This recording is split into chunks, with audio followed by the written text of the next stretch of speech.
Om Shanti. Brother Andrew from Romford Centre in England, talking about the subject of power. When we're talking about the subject of power, we're talking about spiritual power. Really, spiritual power is different from the physical energy. Don't really want to go too much into detail of what the physical energy is, but the food provides energy for the body, and that gives power and strength to the body. But in actual fact, all the spiritual energy that's coming to create opinions and create self-worth, self-respect is all about energy, and the energy is all coming from the Atma, the soul, which is the source point at the centre of the forehead. Before I came into this, I as a soul, a spiritual being of energy, before I came into this body, then the body was just in the womb. It was a non-living piece of matter, and the soul lights up the body. So the soul starts the movement in the body, and the energy is being used up that's in the soul, that's in the eternal living energy. And so when we come into this life, we use a lot of energy in family, friends, possessions, all things that apparently give power, gives us power, but the power is actually being depleted from the soul. So although everything makes me feel that it makes me happy and gives me security, and we call that life, the way it turns out is it becomes almost a very empty existence, because the soul's actually becoming depleted of energy, and the mind that's in the soul gets affected by it. The intellect loses its higher qualities such as perception, intuition, telepathy even, and it can become very intelligent to make up for that loss of power, but in actual fact it's depleting. It's taking its own power. Whenever people create a position in life, the power of happiness that comes from the position doesn't come from the position, but it comes from the soul's own energy. So in respect, it's very illusionary, because people go towards power, but when it comes under the influence of the desire for a position, the higher the position, the more complex the position, and the more pulls of people, staff, overheads, status, and so on. It has an oomph of happiness to begin with, because it makes them feel that is giving them the happiness. Same as relationships, we tend to think that without this person we would feel powerless, or without these people around me I would feel powerless, but in actual fact it gives you that space in time to think about your own self and where all the powers is being depleted and where it's going from, because you get this surge of initial power when relationships are new, and when they're old you're just basically no longer living, but you're existing. And so power of the soul has to be recharged by the battery charger of the Supreme Soul, because everything about human existence is depleting the soul, whether it becomes the subservience to another person that you're reliant on to give you energy. In actual fact, that person's not giving you any energy. They're making you feel more secure, and that security is coming from your own stock of love and happiness that's inside, not outside. So the outside is really robbing and raping the soul of all its energy because of this illusion that if I go on holiday, I'll get a break.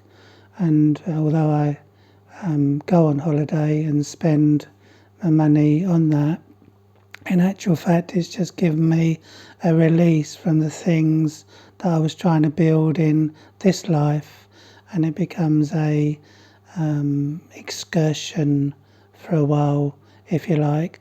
But what would be the result of that when we come back to look at the normal stuff that we come back to? First and foremost, we become dependent on those desires to get away, and there can be a greater feeling of being trapped because there's a relationship of one somewhere being freedom and another place being bondage, tied to a situation, tied in a position of so-called temporary power, and in actual fact it's more depletion taking place because the relationship becomes stronger, the desire becomes stronger to have more holidays, and if those holidays don't work out, then people come back to their mundane state of living where they tried to create a life for themselves in the first place. Really, the actual life that we created for ourselves should have felt like a holiday, because if it was building energy, then we would feel secure and safe in that place. But because the person takes towards their escapes, whether they be drink, drugs, all kinds of stimulants that take place, whether they be family and friends, the actual security that's coming from the external becomes an insecurity, because things of worry, things of guilt, things of fear, things of concern or complexity, where people, instead of having the place that they live in to give them that enjoyment, that happiness, they go for a bigger and better, and more comes into the equation. Whenever there's more of the outside being computing and being programmed into the self, and the more we believe in those, the more we'll run around trying to achieve our desires, and the letdown becomes greater than the achievement. This is the thing about temporary attainments, is that they are an attainment, no doubt. We do get a buzz or a fix from them, but they then say, this is what's next, this is what's next. And internally, you're coming away from those and separating yourself from, one, your physical body, your identity; second, your bodily relationships; three, all your possessions and all the things of I and my which are depleting all the energy. So you're not meant to be away from all of those things, but you're meant to take a proper break from them instead of trying to run away on holiday from them and coming back to face them, only to face them with a different feeling. The relief is not the true release. And so people, they use these escape routes, and they say that their guru and their worship of what they're doing, whatever religion they take on board, but all of a sudden, if any kind of lack of faith is there, and the faith is coming from the self, the power of faith is being used up in the self on those things. So eventually it will have chinks in the armour because there's no recharging taking place. They don't recharge. An impure soul cannot charge an impure soul.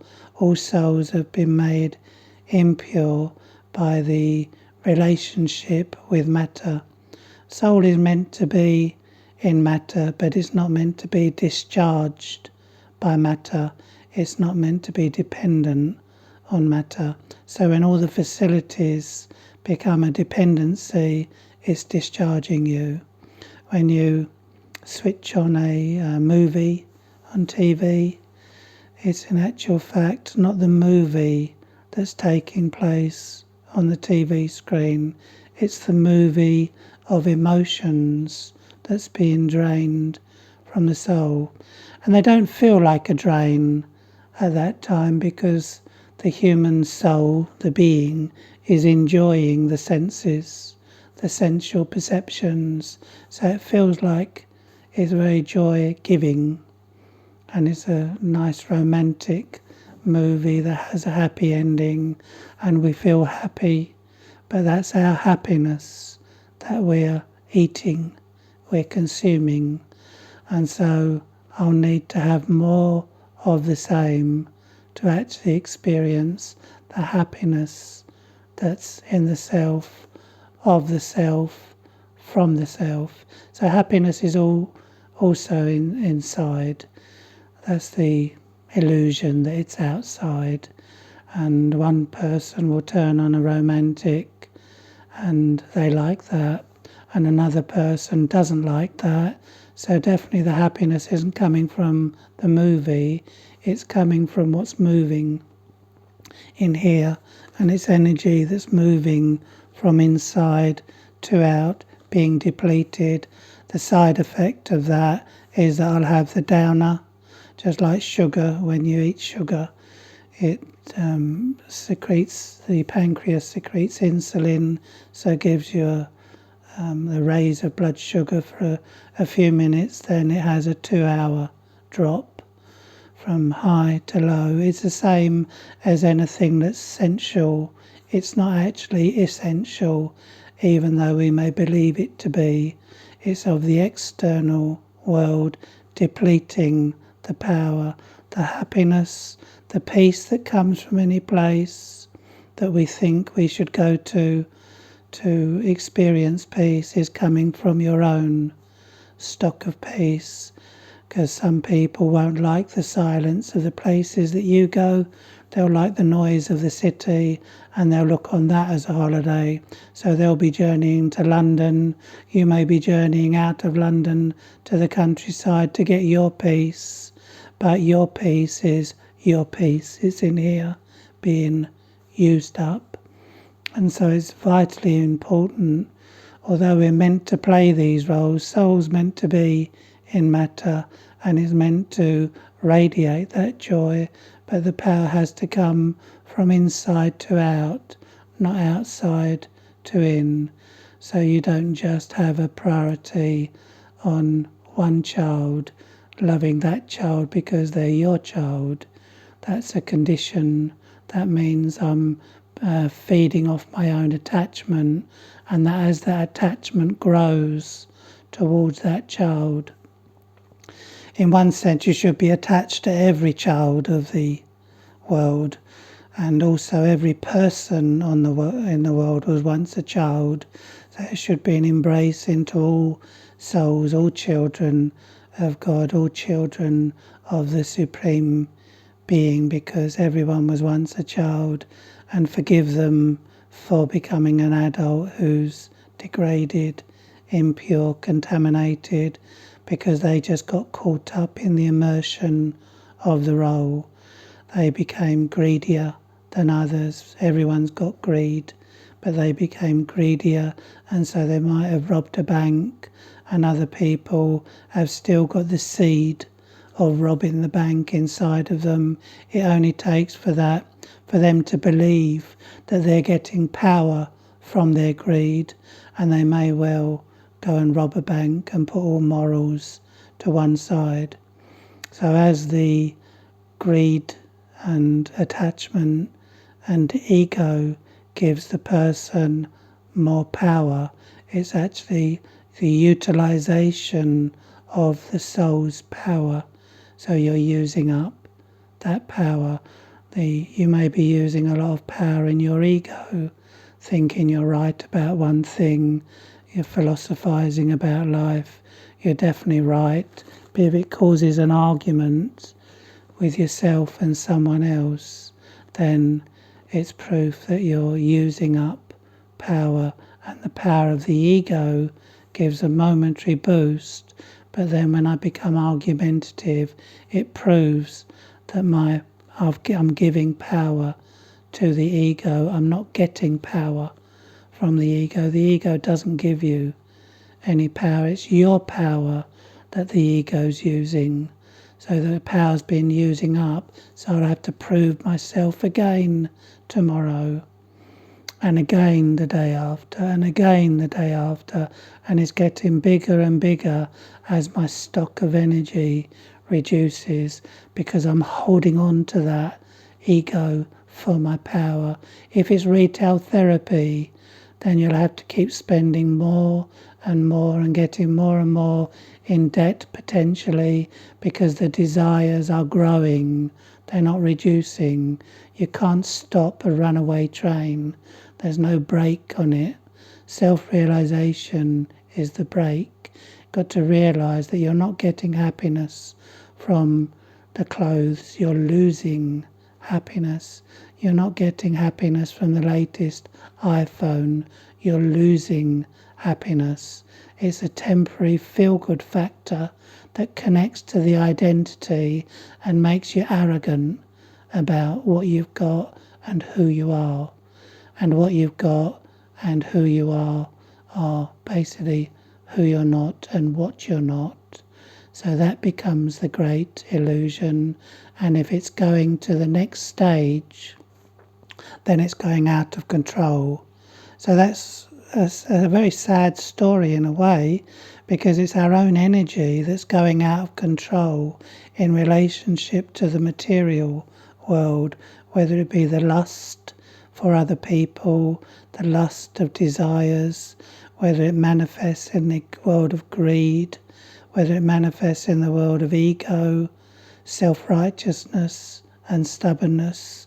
A person can live their whole life in a state of stubbornness, of not listening to anyone about anything except themselves, and all the time that stubbornness is requiring and desiring more and more energy from the self, and it's the soul's own energy it's been using up. What will be left will be not love but fear. The fear will have actually taken over. It will have swapped a pure state of love and a pure state of being for one of fear, anticipation, trepidation, and living like existing only, not living. So